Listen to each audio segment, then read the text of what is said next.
I'm curious, you mentioned earlier the kind of urban form in this particular painting, and there are definitely, as I said, a few paintings that to me are very bodily.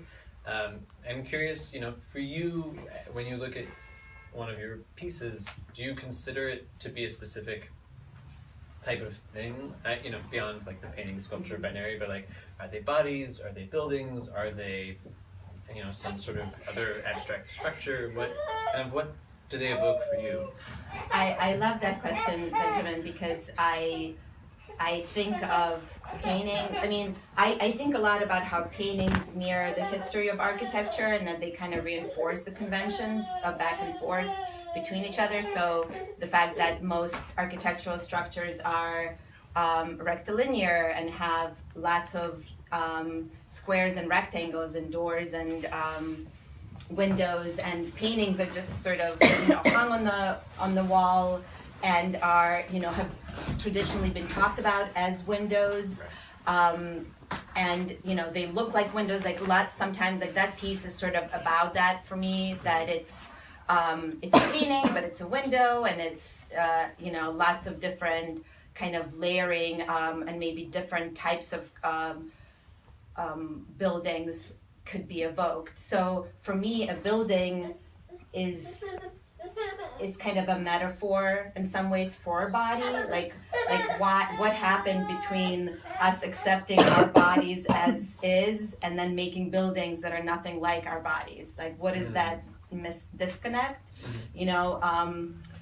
What is that about? And I think for me it goes back to gender. Like, I think that disconnect is about not feeling super comfortable with our bodies and wanting to privilege the intellect over our body and sort of create these perfect geometric forms that seem like overly rational. Yeah, that seem exactly. That don't have much to do with how we actually are as these beings with no right angles and straight lines.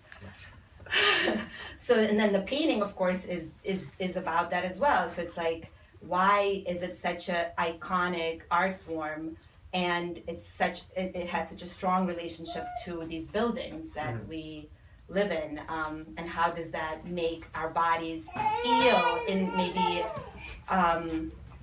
subconscious ways? Maybe it's not super. And I'm sure it's not the same for everyone, but I think there is a certain kind of control that's asserted over our spaces with those two conventions that make it harder for us to accept like the shortcomings of our bodies. So it's like these two conventions that keep us imprisoned in some ways. So yeah, I don't know. It's probably a little dramatic. It sounds dramatic, but it all feels really connected, like a big conspiracy. They made these paintings and the buildings that fit them, and where do we fit in? So yeah, I get. I think my paintings want to like queer that and make it kind of question that dynamic. So it's like, I get why it's convenient to have a rectilinear stretcher. Maybe you should let him come walk around, and then yeah. He really likes it then. Okay, he's happy. But yeah, I don't know. What do you think of that? Is that like too?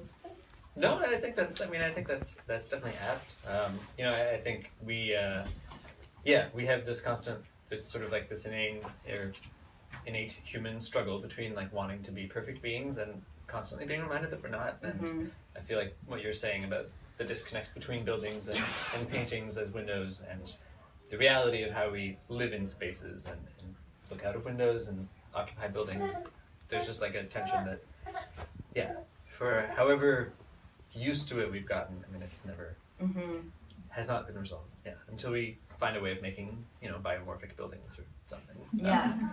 Well, it's because when you think about like the history of human dwellings, like we didn't start off with these rectilinear structures, like we arrived at that, and it coincided with, a time in at least Western history where, there was a sort of ideal rationalization of like the human mind and the like individuality of a this kind of like very the Enlightenment. Exactly, the Enlightenment, and I don't want to blame them, but I'm a little bit upset.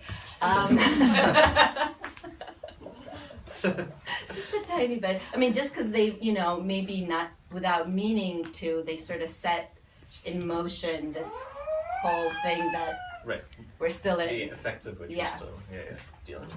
Yeah. For sure.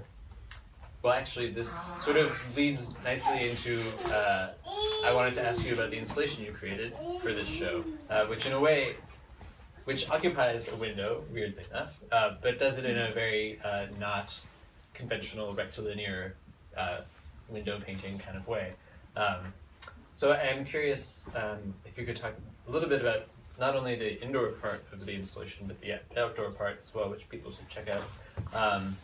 And how you're kind of playing with the language of painting to some extent, because there is like a sort of straight ahead way of looking at it, but also kind of using those materials again that we talked about that have these very specific gendered associations, but then also like using handbags to hold the whole thing up, or handbag straps rather, which again kind of twists that whole association.